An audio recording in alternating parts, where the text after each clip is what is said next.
So welcome everyone to this week's edition of the Commercial Real Estate 101 Meetup Group. For those of you guys who are tuning in for the first time, we started this back in early 2020 to kind of just be a resource for people, especially through the pandemic. We just didn't have an opportunity to really connect and talk about commercial real estate topics. And ever since then, we've been hosting these events every other week for the last couple of years, and it's really grown in reach really across the nation, which is really cool to see. And one of the primary voices in commercial real estate on a variety of different topics, but particularly when it comes to expanding your reach digitally is Joe Killinger. I actually watched a couple of your videos before I got into the brokerage space, and so it was always nice to actually meet you in person at this point. So welcome. Thank you for having me, and thank you for watching my videos. Yeah, I'm glad somebody's watching them. No, yeah, I mean, you didn't you hit over 3,000 now on YouTube? Yeah, is that correct? Yeah, we did. It's growing slowly. I mean, we're organic growth, so we like it low and slow, but I get good interaction. People reach out and ask a lot of questions. We get good conversations. Sometimes on the channel, sometimes people find you and contact you directly. So, absolutely, it's been nice. That's awesome. Well, and that's one of the reasons why I thought it'd be really great for us to kind of have this conversation. I feel like there is a blossoming community of creators when it comes to commercial real estate content. And I'm big into YouTube, and obviously you are on YouTube as well. So I thought it'd be a great opportunity for us to kind of share your insights regarding YouTube as a platform and, some of the benefits of creating content and some of the strategies that you've utilized to get to this point, because there's really not a whole lot of channels out there on commercial real estate brokerage, and I mean some on investing as well. So I think that could be very beneficial. I think you and I can both agree. Keeping it from being too boring is a project. You really want to make sure that you keep it, interactive, and we've learned a lot. With the TikTokification of everything, you've got 7 seconds to get somebody's attention, and then you've got to be every 8 to 10 seconds, you got to be switching a screen. There's something has got to happen on your screen. Otherwise, you can be talking and giving great ideas, but I know I'm guilty of it as well. When I see a 15, 20, 30-minute video, I'm like, oof, I don't know. I don't know if I can do that. Yeah. And so it gets to, it's an art form. So. For sure. And I'm excited to kind of dive into that. But before we dive in, I'd love to get a take on, who you are, maybe tell us a little bit about yourself and your background. Sure. So obviously you can see the Joe Killinger behind me. It's an offshoot of when we were doing training for our commercial real estate agents. And then we thought, why are we just using our agents? Let's really spread the wealth and help other people that really want to get into the commercial real estate industry. So I've got a website, and obviously I've got the YouTube channel with it as well. And it's designed, it shows you the tools on the website. It has tools, books you can read, all the tips on some stories about how we got started. And it's just a really good place for people that want to find tools or getting into the industry. You can find information to help you out. And the YouTube channel is based around those that want to become a real estate investor or a real estate agent. We put content out that really target those markets. So I am going to do something a little fun, just to kind of get a little bit more creative. I am going to do an interview with real estate entrepreneurs around the country, get their backstory, everything they've done, how they got to their success. And then at the end of it, I'm going to show some of the spoils of their success, and like their cars, their watches, their homes, and all that. And I kind of got myself into a situation where I thought, let's find, an entrepreneur that hasn't had, they've had success, but, and lo and behold, my friend reached out and said, hey, I want you to interview this guy named Steven Shapiro. I go, man, that name is familiar. Well, it turns out he's the owner of Westside Estates Agency in Beverly Hills, and we're shooting him on Monday. So now I'm nervous. I didn't want to shoot big right when I came out. I kind of worked my way into it. So we're very fortunate to have big contacts and great support, because I think, in this community, the support is everything. But my history comes from, I started off in commercial real estate. I've got my business partner, George Pino. He's the CEO of our company. We worked at another company that was an auction company, and they went through a situation where they had to restructure. I got moved into George's department, with the closing department of this company. And lo and behold, a few months later, George laid me off. And then he got laid off about a month later. And so I'm like an elephant. I never forget. That's been about 23 years later. I make him pay every day for laying me off. So, but he is our CEO of our commercial real estate company, Commercial Brokers International in Los Angeles. We are a full service brokerage. We are hiring. If you know anybody in LA looking to become a commercial real estate agent, we'd love to talk to them. But we also have an affiliate network. It's a group of full service independent brokers around the country. And so we started that during the pandemic. And then we have Icon Capital. It's a commercial real estate mortgage brokerage company. So, so that in a nutshell is the companies we're involved with, but commercial real estate is something I've always loved. I'm an investor as well. We own property, mostly STNLs right now. Had some multifamily for a while, but that ended up, we got offers on the unsolicited offers on it. So I was like, okay. And so that worked out pretty well. And we bought a bunch of STNL with it. That's But, awesome. Yeah, love the industry.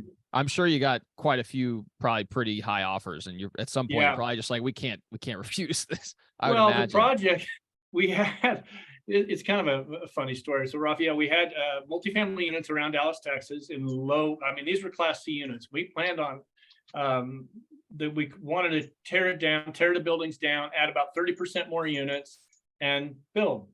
And we were fully occupied at the time. We thought, well, let's sit a few more years. And the pandemic hit, and right at that time, and then these offers started coming in. And we're like, well, they're not on the market. And the numbers came in about where we would have got if we went through all the brain damage of the development and moving everybody out, re-tenanting and doing all that. So we're like, well, this is kind of an easy one.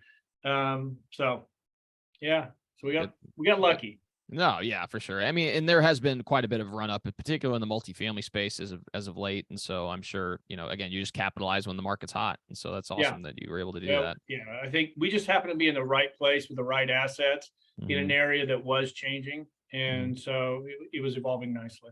That's awesome. Well, back to the YouTube side of things, which I know a lot of people are focused on right now. And there's also several people listening live on LinkedIn as well. But why did you decide that YouTube was a medium that you wanted to pursue? Because there are obviously other platforms out there. We know the LinkedIns, we know the Facebooks, we know the Twitters, and I know you're active on those platforms as well. But what do you think makes YouTube unique as far as a platform? I just liked it as, the video. Now I started on YouTube years ago with another company we had, and the videos are still on there. They're embarrassing as hell, but we're just trying, and we're still trying to figure it out. I mean, I'm learning they change the algorithm so much that you really have to stay up to date with it. But I just knew that having the ability to do this video was going to be something really powerful for people, and I just thought, well, if we can really figure out how to harness this and make this right, I knew it was going to be something that we can really, really get behind and really help build our business. And I just didn't know the work it was going to take. I mean, the changing, as you know, the algorithm changes regularly. You've got to really pay attention to what they're doing with the system, and you've got to understand it. You've got to understand the creative side of it too. You can't just sit down and have a conversation every day and put it out there and start getting followers. You've got to make it appealing to your group that you're really trying to work within, and you've got to bring them a lot of value. And I mean, we miss some of the videos we do. We miss every time I think, oh, this is going to be a home run, the views are way down. You're like, okay, I didn't see that one coming. But shorts are very powerful right now. Good shorts.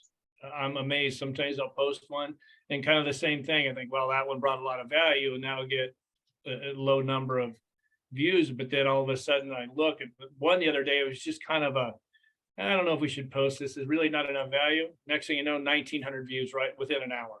You're like, okay, well, I wasn't expecting that. So it's kind of hit and miss, but you've got to study.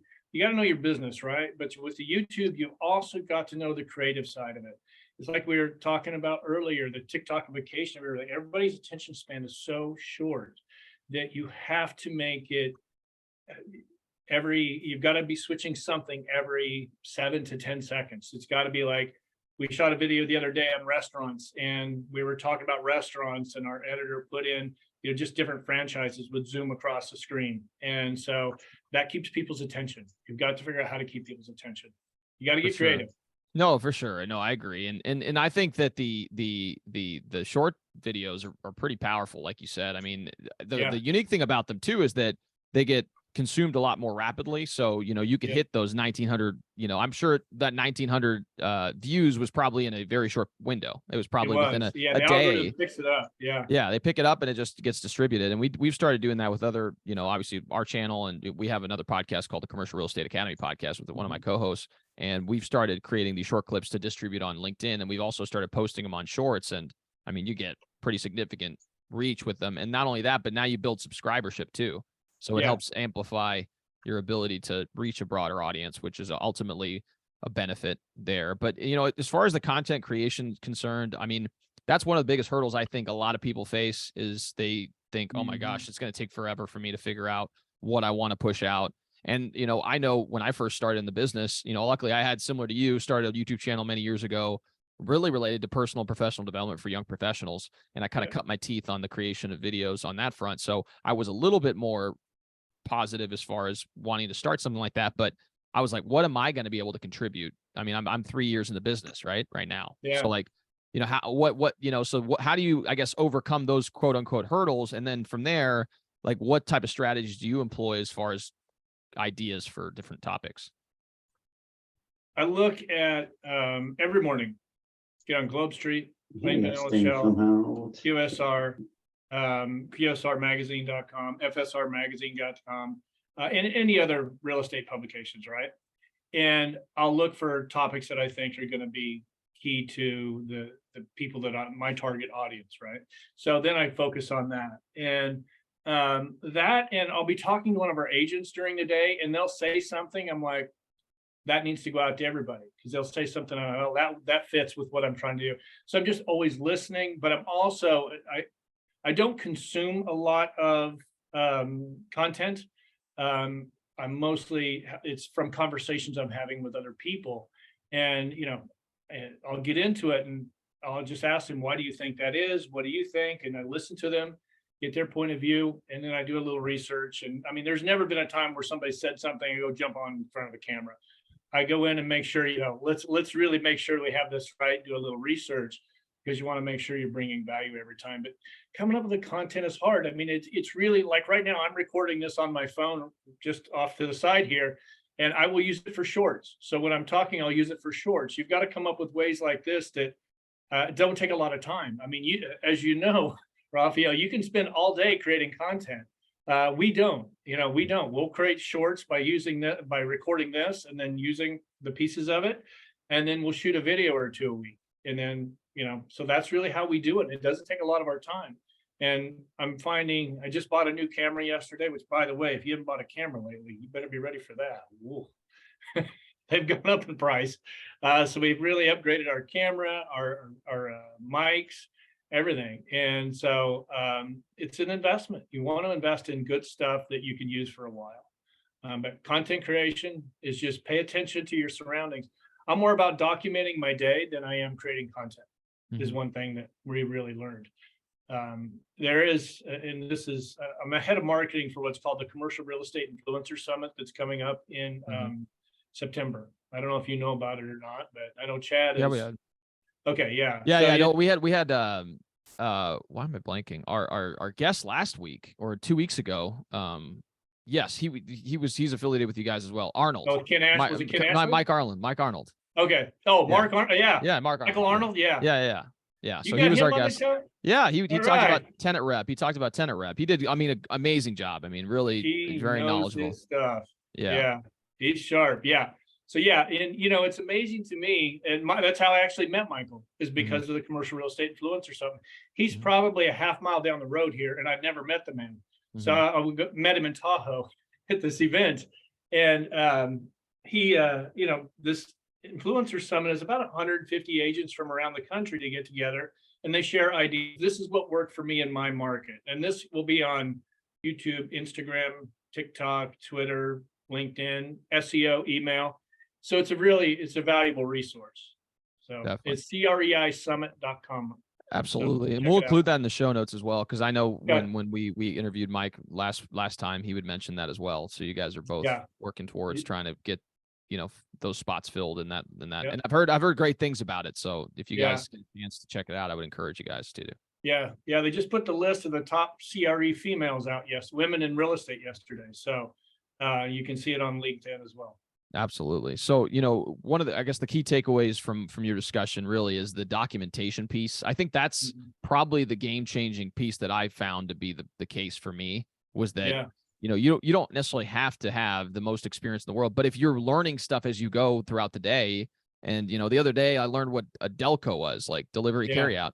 Like I had no idea what that was. And my broker said it. I was like, wait, what is Delco? And then he's like, oh, that. And I was like, oh, great. So then I created a video about it, that was like, oh yeah, this is what a Delco is, So I feel like that is, a easy and great way to be able to create content that's useful for other people, because the way that you convey messages in a video platform maybe resonate with people versus another person, because your way of creating content is going to be different than my way of creating content, than different than Chad's way of creating content, so we have different audiences and we have different members, but we're all in the same community. So it's kind of interesting. Yeah, no, and it's you can't be afraid to just pick up the phone and record. Everybody thinks they need to have this expensive camera, or you don't. You just need your iPhone, as long as it's fairly new, and start recording your day as you're going, then edit what you want out. It's, don't put this big thing on yourself. I've got to create content, because for me, I know the juices just stop flowing. I don't feel creative. I feel like I'm forced to do it.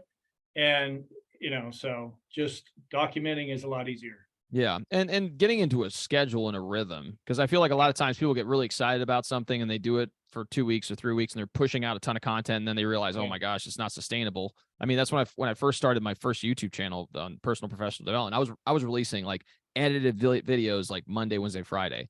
And if you've never done that, and I had a full-time job working a lot of hours, so it was kind of like a side hustle for me. If you ever done that, it is rough. It's really hard to do, and you kind of lose motivation after a while. So if you keep it relatively consistent and do that slow organic growth that Joe's been talking about, and I'm sure the growth has continued to slowly accelerate, and obviously at some point it's going to be, it's compounding. It's all a compound interest. So we're starting to get people that have reached out now about coming on. They're a lot bigger than I ever thought they would. I mean, don't get me wrong. I reached out to a guy that is here in LA, and he's pretty big time. He's a billionaire. He's big time investor. And so, and I've met him a couple of times. So I reached out to him. Hey, I'd like you on my YouTube channel. Within 15 minutes, I got back. He goes, you saw me on CNBC this morning, right? I said, yeah, that's where I got the idea to reach out. He goes, Joe, when you get to, and he gave me the parameters, and he said, I'll come on your show. And I said, okay, I'll schedule you for this time next year. And I sent him a calendar invite. He accepted. That's awesome. For now, we'll see. Well, hey, I mean, we're in the business of creating those connections. So I feel like if you don't ask, they're never going to come on. So, and I did it joking, and we have mutual friends. So, and he knows that, but I do believe that if I can grow it enough, absolutely. But it's on me. I find that if I just put a piece of content out that I don't really like, that if I'm not bringing value, I mean, I've posted a video and I've watched it myself, which I very seldom watch my own videos unless there's something I'm questioning about it. And I was going to delete it. And that, it just make sure it's bringing value. Absolutely. Yeah. So that kind of leads me to my next question regarding, you start, the content creation side, which again, document. It's not, you don't have to create the brand new thing. You don't have to come up with this revolutionary idea every time you're creating content. If you document your day-to-day things you're learning and then provide context to why you believe a certain thing, that in and of itself over time will help you. And this is not a get rich quick, quote unquote, or, get big reach real quick. It's a very much a long-term game. So one thing that I'm kind of curious about is, obviously you've seen a little bit of growth on the channel. You're probably you're over 3,000 subscribers now. What are some of the things that you did in order to improve the reach of your videos? Because when you first started, I'm sure similar to me, it's like you got a couple views. You put a lot of effort into it and you're like, oh man, this sucks. It's not a lot of fun, but so I'm just kind of curious if you could provide what worked best for me was making sure I had a schedule, and where I noticed the growth was the schedule. So 2:00, 5 days a week. Now Monday, Wednesday, Friday are shorts, Tuesday and Thursday are regular videos. I try and keep them about 8 minutes to 15 minutes is what I'm trying to do now. And being consistent with that is when I really noticed a significant jump. And, I think it's the consistency was one of the biggest thing. And I had you on the show, having other YouTube people are doing YouTube on the show, and then people will like, hey, I like what he said, I'm going to go check his channel. Getting on other people's channels, and you've got to reach, just like we did. We reached out and asked each other, hey, can you come on? And so you'll come on my channel, which we do need to get you back on, by the way. You'll swap viewers, and so that really helps. When I started doing that, now is about a year and a half ago. And so, but then it's qualifying the right people that really bring value to your viewership. And, you really want to study that when you're reaching out to ask people, going, okay, Raphael will bring me some great ideas for my viewers. And so I want to get him on the show. And then you got to reach out and ask. And man, I've asked people, I'm on a channel, I think they have just a few hundred subscribers here in the next couple of weeks, but people that were much bigger than I was when I had a few hundred, I was lucky that they let me on. And so, but you've got to ask, but you need to do your research and know that these guys qualify to be on your channel. Absolutely. So you've noticed, as far as the takeaways are concerned, consistency when it comes to content creation.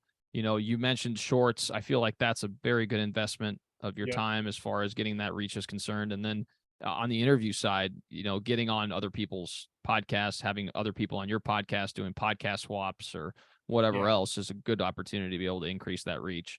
Do you guys mess around with keywords at all on YouTube as well? Yeah. Yeah. I don't know if you could talk about that a little bit. Well, I don't actually touch that. We do focus on it. So we have a marketing person, Sammy Patel, here in the office, and we update those pretty regularly. So we look at them and we target. She'll look at the video, what the video is about, and she'll go in and pick out the keywords for it. That's awesome. So, yeah. There's this book called YouTube for Real Estate Agents. It was written by this lady called Karen Carr. And I remember when I first read it, she's a residential agent, but I feel like residential agents do a much better job than the average commercial agent when it comes to improving reach on any type of digital platforms. And she talks about like the keyword, I think it's keywords everywhere.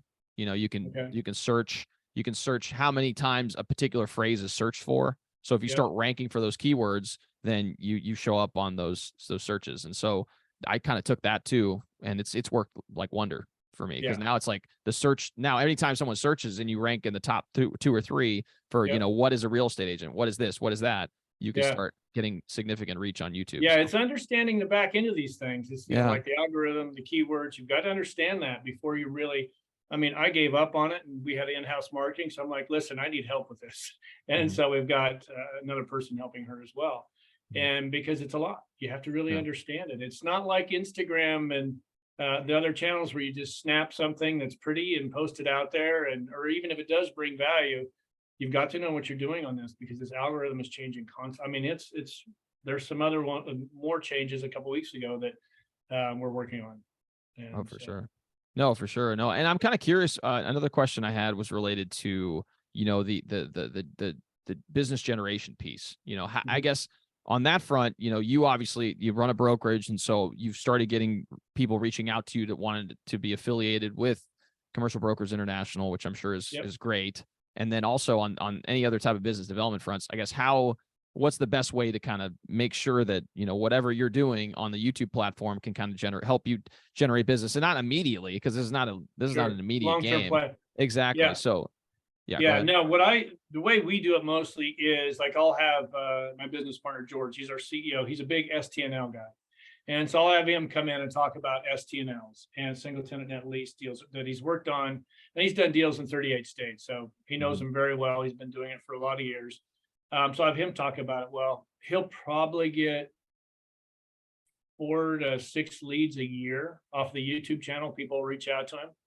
And, so then we have our agents. We can have our agents come in and talk. And, I want retail in Beverly Hills. That usually pulls, people want to see that. We had a $30 million or I don't know what it was, $35 million listing and we went out and toured that with the agents, and you know, that gets the phone to ring for them. And so that's how we do it for what we're doing, because I don't monetize the channel. It's I don't even know if we could. They've changed that too to where it's such a big number now that probably not achievable for me, but unless I start doing some kind of TikTok dances or something like that, maybe. But yeah, that's how we generate revenue. It helps our commercial brokerage generate revenue. But one thing I did learn is, and you spoke about residential agents, they also know how to brand themselves. And the branding yourself on these channels is key. You really want to do that, and then stick with it, and be consistent with it. Make sure the colors are similar every time. Make sure your background is similar. Just when they log on, they want to see, okay, I know this is Raphael's video. I just, even if you're kind of blurred out, yeah, I know that's him. I've seen it enough and I know him. And so make sure your branding is on point. Definitely. No, and I couldn't agree more. And you had mentioned in previously regarding like cross-pollinating, and so like you take these shorts and maybe you throw it on on your Instagram. And Instagram Reels are also extremely potent as well. And I've gotten leads from people that I've posted a short or posted a picture from that I had on YouTube over to Instagram, and then you get a DM from someone saying, hey, I saw you posted that, or I saw you did this, like I wanted to see if we can maybe touch base. That's happened to me several times. And that's just repurposing. It's all repurposing and kind of commingling everything. So that's it. Is you want to put it across. I mean, we'll use some of these videos like today, we'll chop it up and we'll use it for TikTok and Reels, and we'll use it. It just saves you so much time instead of having to come up with something new every day. We just chop these up and utilize them. Or we'll have a meeting with somebody and we'll ask if we can record it, and maybe they're not in it. Sometimes they don't want to be seen, or sometimes they do, and we'll record that. And so it's just finding where you can create value. But one thing, Raphael, we all watch a lot of people watch a lot of content, really learn how to do this, to be the host, and being your authentic self, something you're very good at. You're just Raphael, right? This is what I know. So many people try and go on and be the next Casey Neistat or whoever big time YouTuber is, and people can see through that. You got to come with your imperfections, your perfections, and know your strength. Because people can read through it. Definitely. No, I couldn't agree more. And really, I mean, I think people connect with people. They don't connect with, the idea of something, Right. I feel like, I don't know. I mean, every person that I've interacted with that I felt was genuine, maybe they're genuine and you don't connect, and that's fine. There's people out there that you just may or may not connect with, but then you find your tribe, right? I think one of our agents in our office, she had mentioned something like your vibe will find your tribe, right? Yeah. So that's the biggest, that's the biggest thing. So that's awesome. I have to steal that, actually. Yeah, that's very good. Yeah, no, I mean, it makes sense, because at the end of the day, it's like, you're not going to click with everyone. I mean, there's plenty of people out there that I've interacted with in a commercial setting, whether it's on business, that maybe we just don't gel. We don't vibe. Maybe our personalities aren't right for each other or whatever else. But when you find the individuals who you click with, it's like, oh, yeah, and it's like the 100 True Fans. I think there was a book that was written a long time ago from this gentleman who talked about, like, in order for you to, really make a living off something, I think it's like 1,000 true fans. Like, if you have 1,000 true fans that buy everything that you produce, like, you can make a living out of it. And that's where you see like a lot of these like smaller bands that they have like a small but strong following or loyal following, and they hop around everywhere. I mean, that's how you're able to make it. So yeah, it works. I mean, it's the thing with YouTube. Everybody goes, oh, you need a bunch of subscribers, and you really don't. You need more people that are interact with you or asking questions, and that's where I get the most bang for the buck, I guess, is for my time. Is it really, when you take the time and respond to somebody and have a conversation, either when they DM you or if it's on YouTube, whatever the case may be, it's just that's what I look for. I look for more, how many reactions did I get? Did people reach out? Like, I couldn't believe the other day, one little video that we actually edited from a video we shot years ago, we just repurposed it and re-put it out, and I think I had like 15 people reach out asking questions. So that's when you've got the right people on your channel, when they're actually reaching out to you.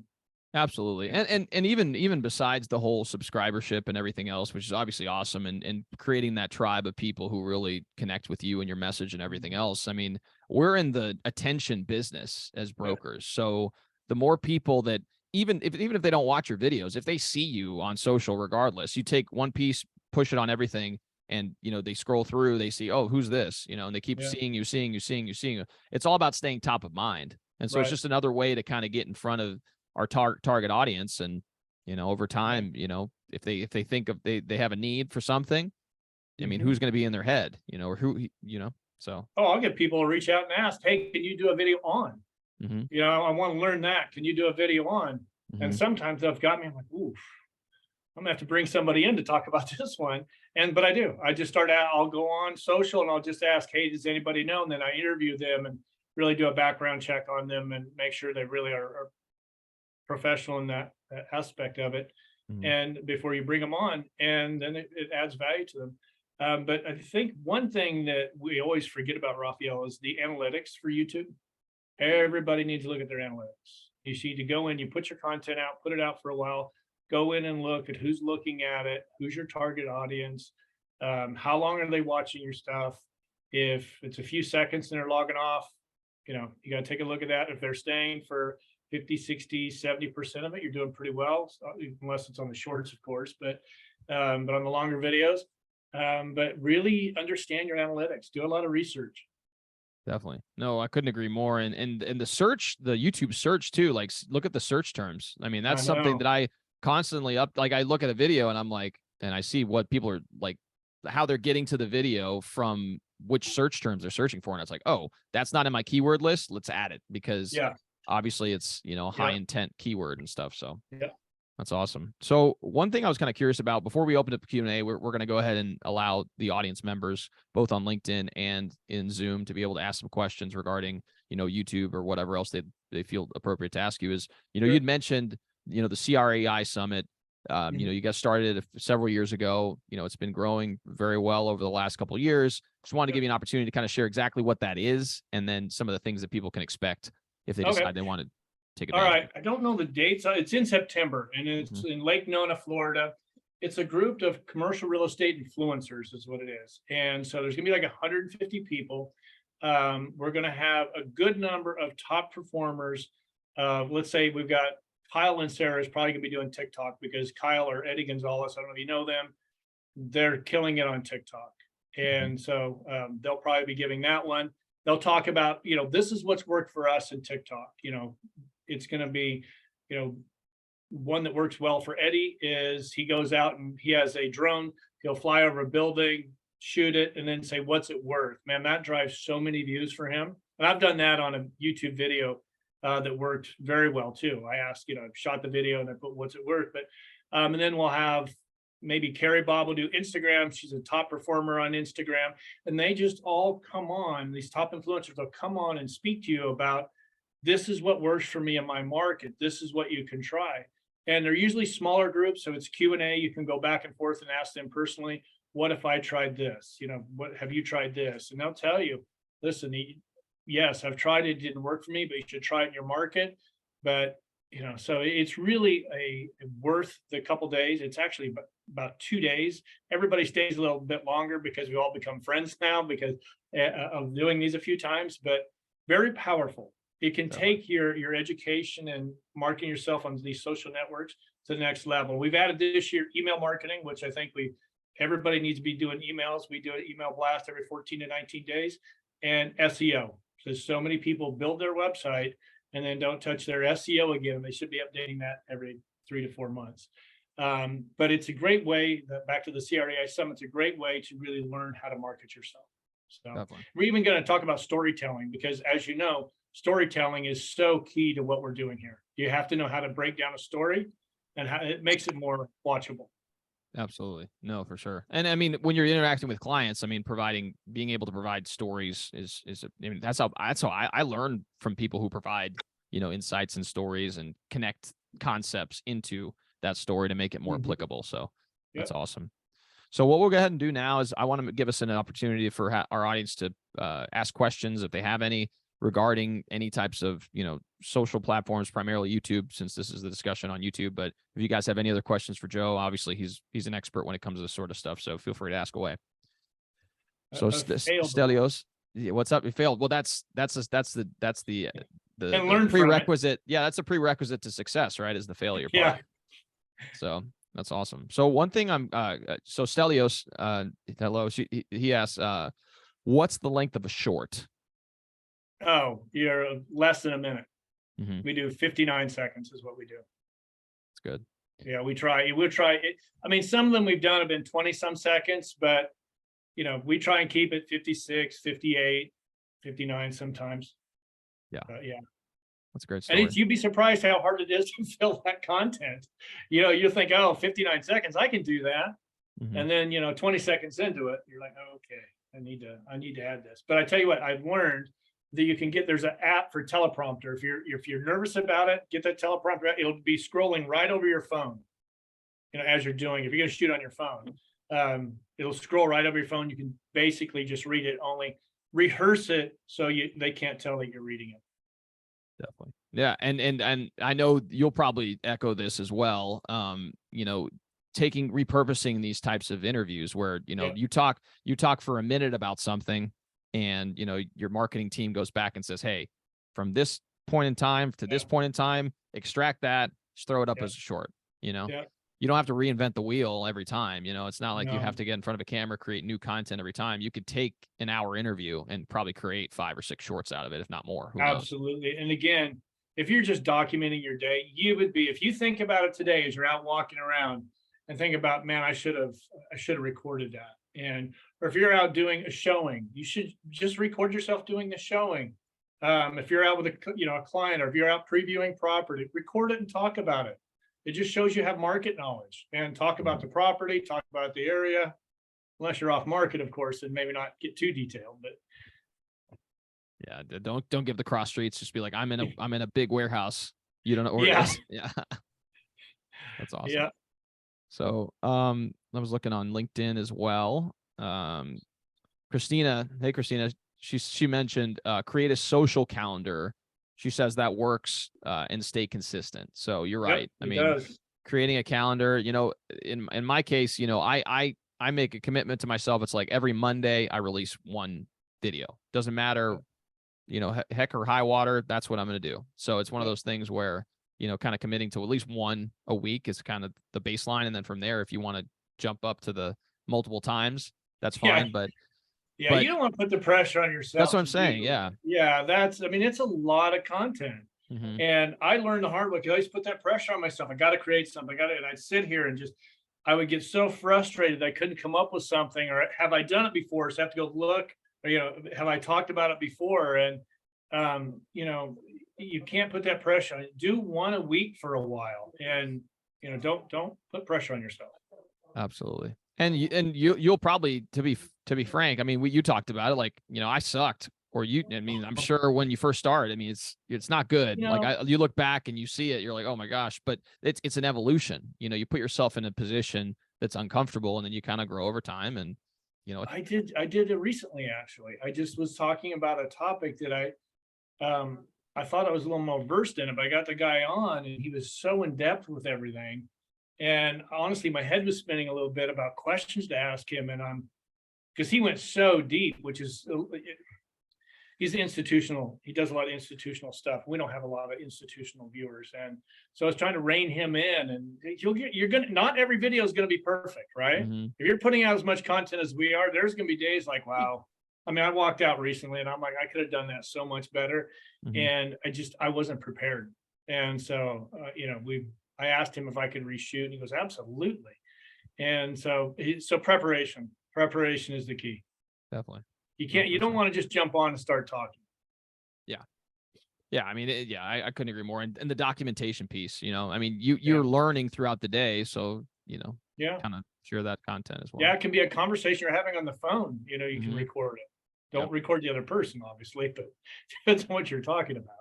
But in Kentucky you can, but don't do that. Okay. I'm in California, so we have a few more restrictions. Yeah.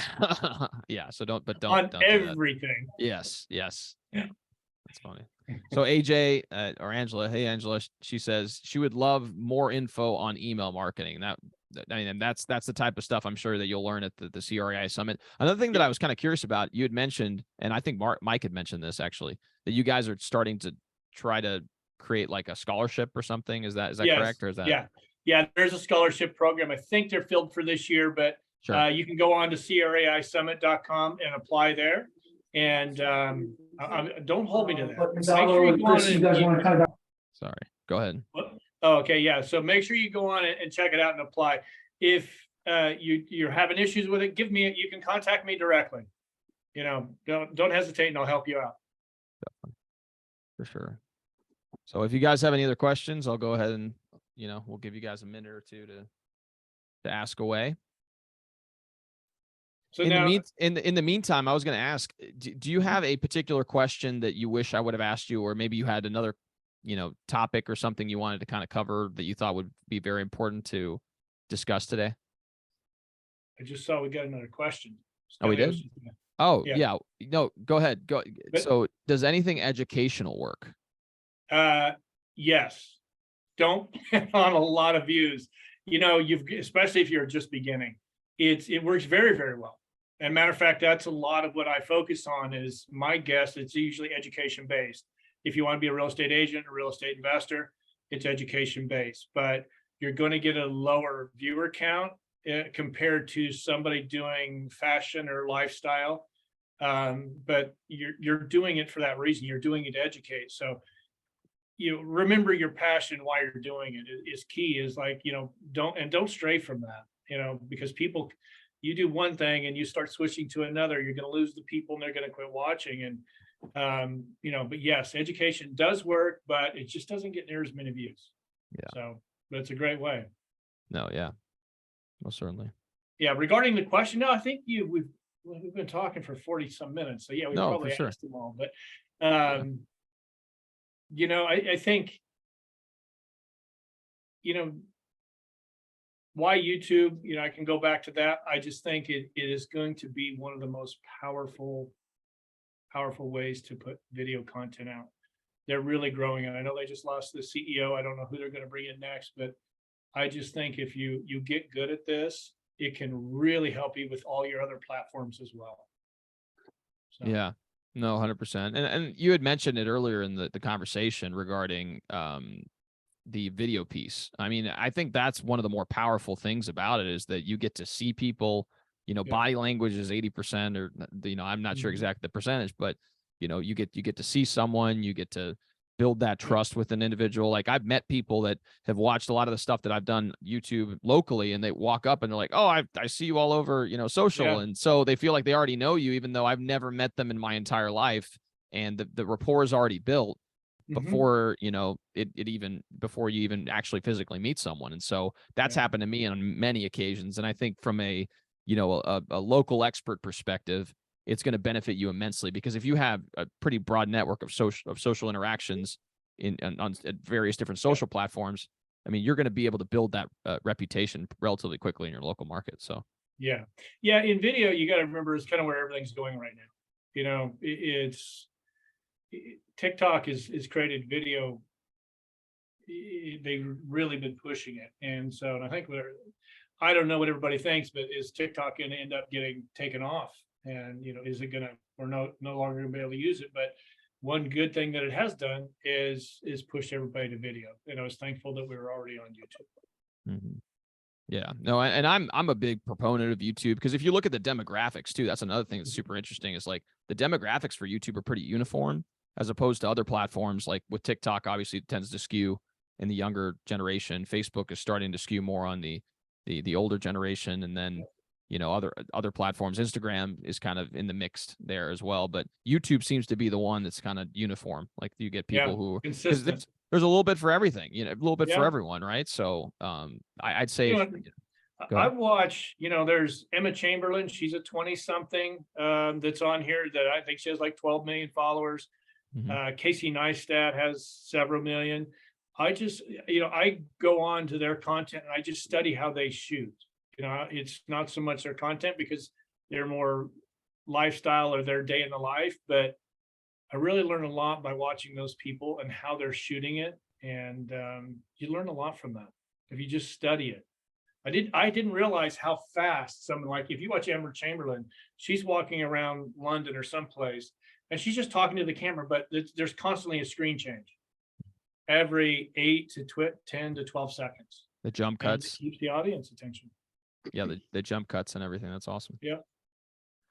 Well, cool. If no one else, let me check LinkedIn real quick just to make sure no one else has any other questions. But you got quite a group here. What a great following you have. Oh yeah, thanks. I mean, it's definitely grown over time, and we've seen, and on the podcasting front, it's jumped immensely. I mean, it's crazy. Okay. We're getting almost 7,000 downloads a month now with all the podcast episodes and stuff. So, I mean, it's cool. And that's another thing, repurposing content, right? You take this YouTube video, and now it's an MP4. You convert it to an MP3, and now it's a podcast. So it's the repurposing of content for any type of social platform is just so powerful. And my time investment is minimal, right? It's once you get the podcast, we're having this conversation right now. After this, I'm going to go, do my meetings. I have other meetings in the afternoon. So I'm going to go, do my business. And so, yeah, I've got agents standing right outside the door here, just looking at me. Just waiting for you. Don't talk. Yeah. That's funny. Well, they have fun. They'll stand in the window and make faces and that kind of stuff, trying to distract. But yeah, I'm used to it now. That's awesome. Well, Joe, I think there's no more questions as of right now, but we greatly appreciate your time. Really, I mean, you're a big part of the growth of the digital community and commercial real estate, and it's really an honor to get to have a conversation with you and get to know you a little bit better as well. So, if you want to get in touch with you, learn a little bit more about you and your story, and again, if they're in the LA area and they're looking to affiliate with a brokerage, how can they best do so? Well, you've got my website right behind, joekillinger.co. Or I'm going to just give you my direct line. It's 310-943-8542. 310-943-8542. If you want to follow up on this, feel free to reach out, or you can email me at joe@joekillinger.co. So I'm pretty easy to find. I'm happy to talk to you about it. Our part of the CREI Summit is just bringing more people into our industry and really helping the ones that are in it to really help them grow their business, because it's the better people we have, all boats rise in, right? Better people, business is better. And so, don't hesitate to reach out. I'm happy to help in any way. Awesome. No, so we'll go ahead and include all that information in the show notes. So if you guys are watching this on YouTube, it'll be in the description below. And if you guys are listening to this in a podcast format, go ahead down to the description. You'll be able to access that as well. So, all right. Well, Joe, thank you so much for stopping by. Thank you all who continue to engage with the group. Like I said, we do this every other week. So feel free to come back and engage. And we're looking forward to seeing you guys in the future. Sounds good. Thank you. All right. See you guys.